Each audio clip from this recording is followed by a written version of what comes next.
ভিতর থেকে পুড়ে ঠাসা নরম তুলতুলে এই নাস্তাগুলো যে কোনো নিরামিষের দিনে কিন্তু বানিয়ে ফেলতে পারো। বাচ্চার স্কুলের টিফিন থেকে শুরু করে রাত্রের ডিনার সমস্ত কিছুতেই একদম অ্যাপ্রোপ্রিয়েট।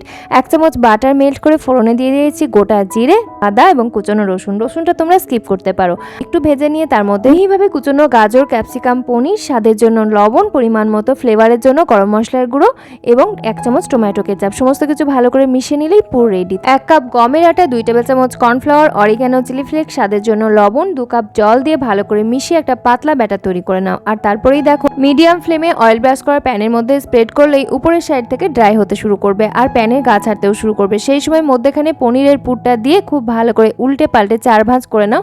আর প্যাকেটের মতো তৈরি হয়ে গেলে তারপরে প্যান থেকে তুলে নাও। ইজিলি প্যান ছেড়ে আসবে। আমার মতো এইভাবে করে ব্যাটার তৈরি করলে যে কোনো ফ্রাইং প্যানেই তোমরা ভেজে নিতে পারবে। আর তাহলেই তৈরি হয়ে গেল বাচ্চার টিফিনের জন্য ভীষণ মজাদার এই নাস্তা। ভালো লাগলে সাবস্ক্রাইব করে সঙ্গে থেকো।